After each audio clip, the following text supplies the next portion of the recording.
कुत्ता हराम भी है और नापाक भी है। देख रहे हैं, कुत्ता हराम भी है और नापाक भी है। आप कुत्ता काट कर नहीं खा सकते हैं क्योंकि वो हराम है और नापाक भी है। अगर कुत्ता हमारे बर्तन में मुंह डाल दे तो उस बर्तन को 7 मरतबा धुलना पड़ेगा। पहली मरतबा मिट्टी से या आखिरी बार मिट्टी से। अब आजकल मिट्टी नहीं है, साबुन सर्फ वगैरह है, तो उसको एक बार सर्फ से भी धुलना पड़ेगा।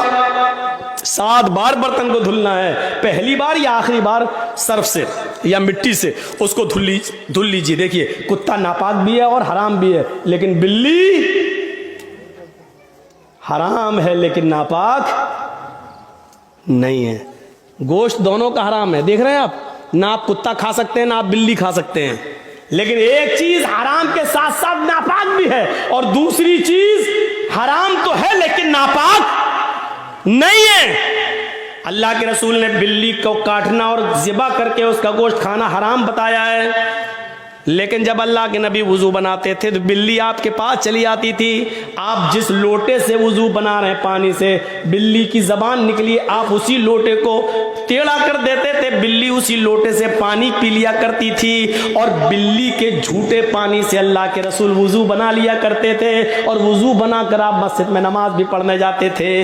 कुत्ता नापाक इतना कि उसके झूठे को 7 बार धुलना पड़ रहा है और बिल्ली हराम के साथ साथ नापाक नहीं है, इतनी पाक कि उसका झूठा पानी अल्लाह के रसूल से वुजू बना के नमाज भी पढ़ने जा रहे हैं। तो याद रखिए, हर हराम चीज नापाक नहीं होती है, लिहाजा हराम चीज का खाना हराम है, लेकिन कपड़े में अगर लग जाए, अब वो स्प्रे होता है, स्प्रे परफ्यूम होता है ना, लोग कहते हैं इसमें अल्कोहल है। अल्कोहल, अरे जब शराब नापाक नहीं है तो अल्कोहल कैसे नापाक हो जाएगा? अल्कोहल पीना हराम है, अल्कोहल खाना हराम है। अल्कोहल की बोतल लाकर आप पिएंगे ये हराम है, लेकिन अल्कोहल अगर कपड़े में लग जाए, खुशबू है, परफ्यूम में है, मारा स्प्रे और नमाज पढ़ने जा सकते हैं? हाँ जा सकते हो, उसमें अल्कोहल है, बना रहने दो अल्कोहल।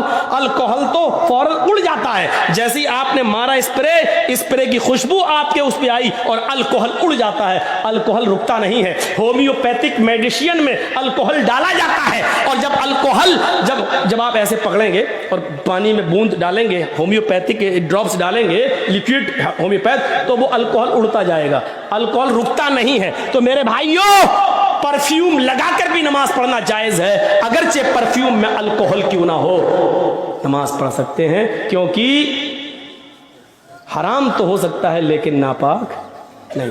अच्छा, अब लोग कहेंगे हराम तो है, हराम तो है, हराम चीज कपड़े पे लग जाए तो कैसे नमाज हो जाएगी?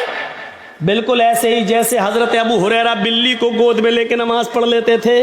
मैं पूछता हूं कि हराम है, फिर गोद में क्यों ले रहे हैं? हराम है, अल्लाह के नबी क्यों उठा रहे हैं? अच्छा, गधा क्या है?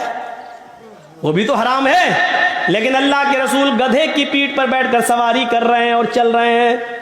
अगर गधा नापाक होता तो अल्लाह के रसूल सल्लल्लाहु अलैहि वसल्लम उस नापाक जानवर पर बैठकर सवारी नहीं करते।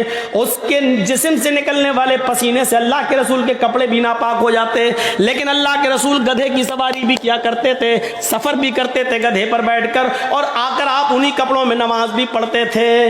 अच्छा, सोना क्या है? सोना मर्द के लिए क्या है?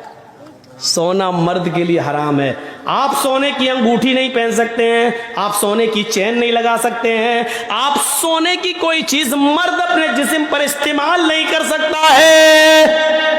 लेकिन अगर वो अपनी बीवी के लिए सोने की चेन बनवा के जा रहा है, सोने की चूड़ी लेकर जा रहा है, लेकिन अजान का वक्त हो जाता है, वो मस्जिद में जा रहा है, वो सोना जो मर्द के लिए हराम है, लेकिन सोने की अंगूठी, सोने की चेन उसकी जेब में पड़ी हुई है, उसकी नमाज हो जाएगी। इसलिए कि सोना हराम है मर्द के लिए, लेकिन नापाक नहीं है। इतना याद रखिए कि कुछ चीजें नापाक तो हैं, लेकिन कुछ चीजें हराम तो है लेकिन नापाक नहीं। कुछ चीजें हराम है तो उसके साथ नापाक भी है, जैसे कुत्ता हराम है और नापाक भी है। हम कुत्ते को गोद में उठा नहीं सकते, अगर उठा लिया तो हमें कपड़े धुलना पड़ेंगे।